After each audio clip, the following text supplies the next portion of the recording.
So you mean to tell me the guy who does charity porn videos, who exploits helpless people to center himself by finding the most desperate human beings possible, sticking a camera in their face at their absolute lowest, that guy might actually be a trash human being behind the camera? You don't say. I'm shocked. MrBeast and his empire is crumbling, and honestly good. It's almost as if all these rich and powerful men behaving really terribly tend to follow a specific pattern. And somehow the darkest secrets always manage to surface eventually. And right now, something dark is happening and it's starting to come to the light. Someone who worked directly with MrBeast on his podcast is speaking up because she says she knows way too much for him to ever sue her.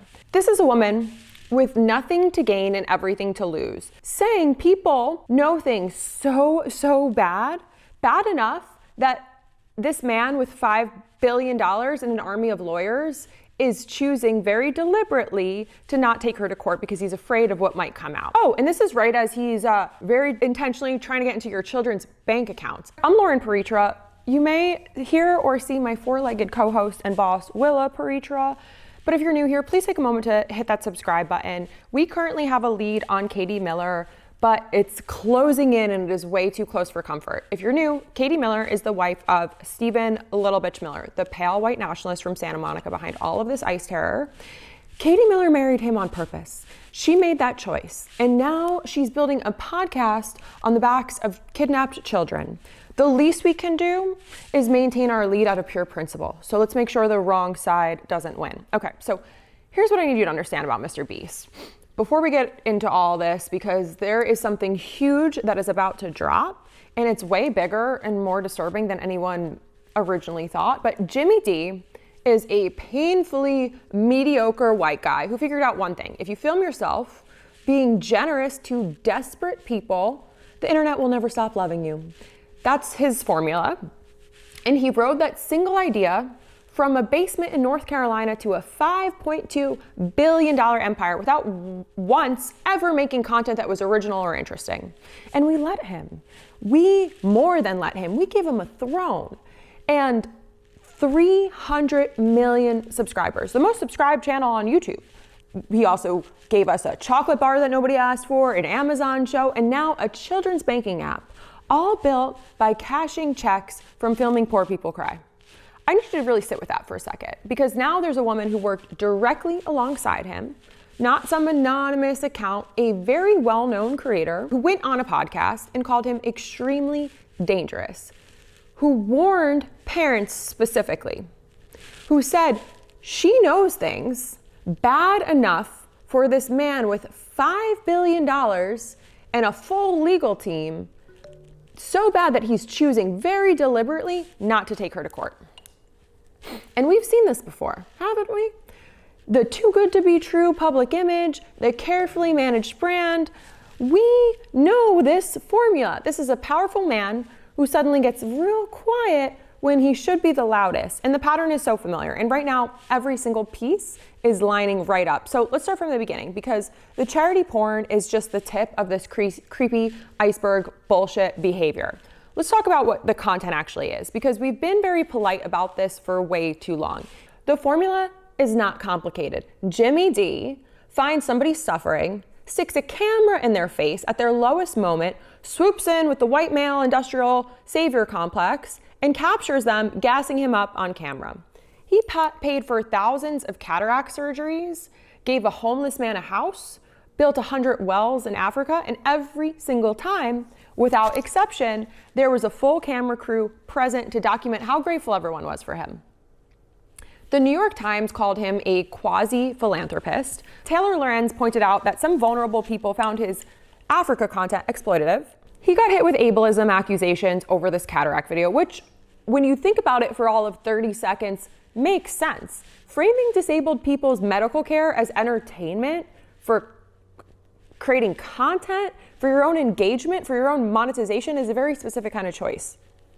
But the thing his defenders will never engage with, honestly, is that none of this actually fixes anything. One man gets a house.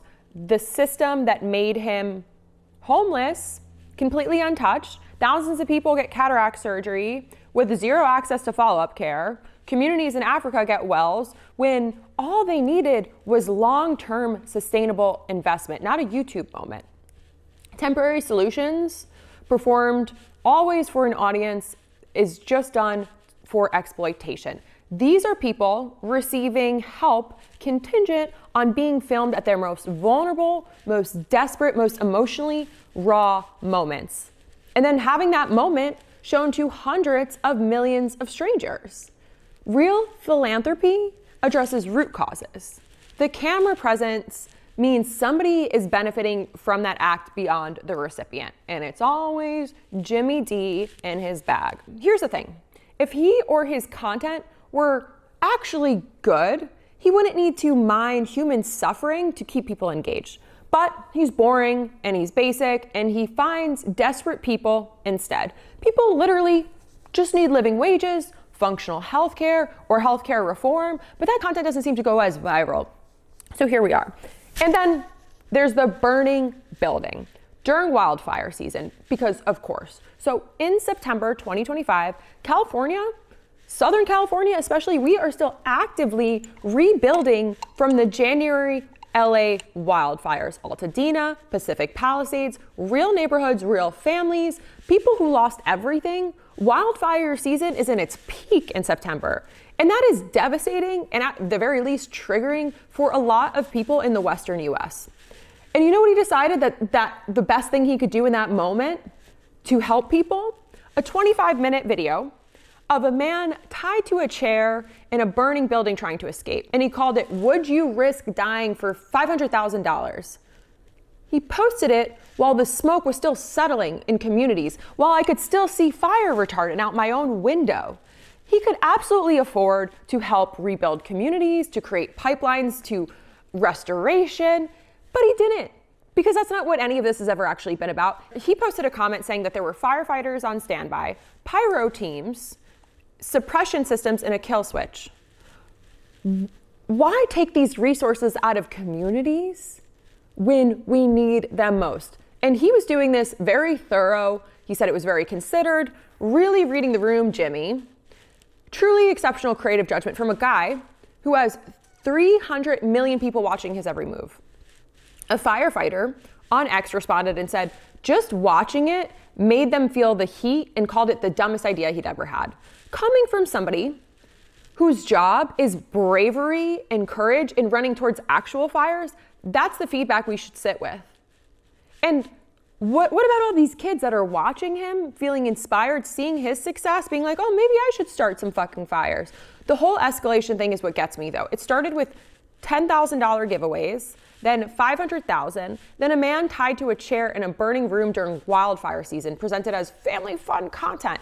But wait, it gets better, because now he's tapping into your kids' bank accounts. While all this is happening, while the controversy is building, and the cultural read of the room is just getting worse and worse, he quietly acquires a youth banking app, a financial product for children.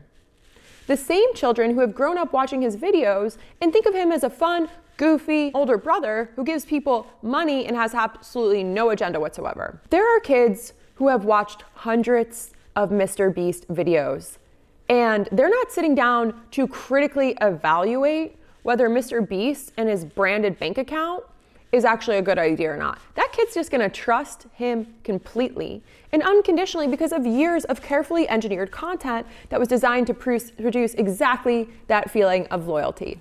And now he'd like to monetize that trust in a new and exciting direction, one that's going to greatly enhance his own bag. Also, the same person who, according to public allegations, digitally removed a hospital from a Beast philanthropy video to make it look like he himself built it. Let's sit with that.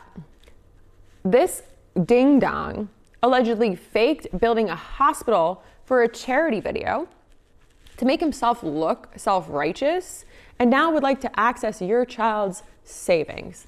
This savior complex didn't stop at giving people houses on camera. He just kept making it worse and worse and more cringe. And now we finally get to the part that should actually make you uncomfortable, because this goes way beyond YouTube drama. Rosanna Pansino has worked directly alongside him, and she has firsthand knowledge of how his whole operation works. These are not rumors.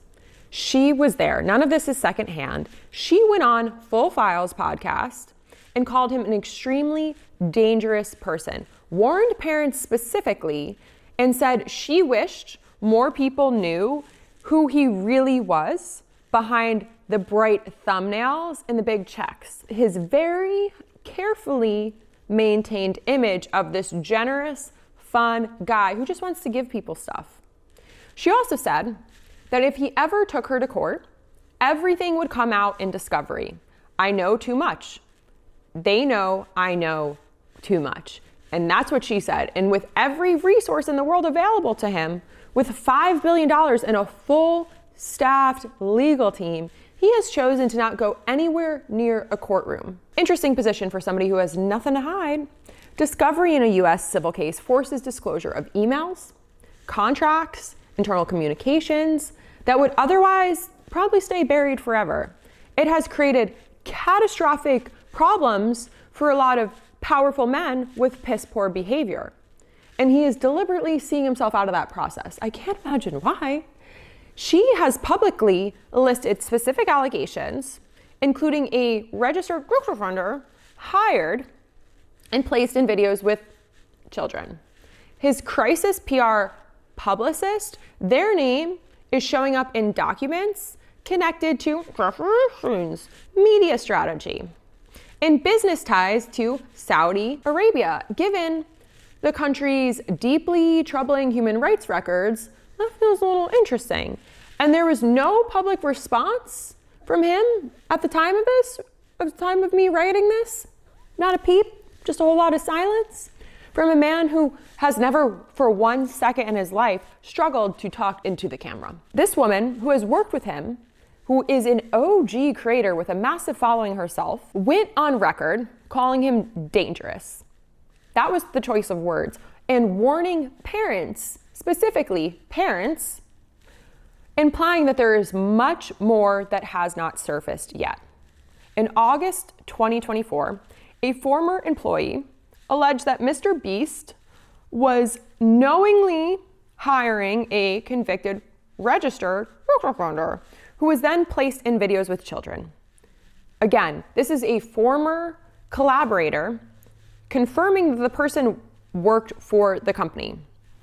MrBeast hired Quinn Emanuel, one of the most expensive litigation firms in the country, to investigate. And in November 2024, they found no evidence he knowingly hired registered crowdfunders and no widespread misconduct.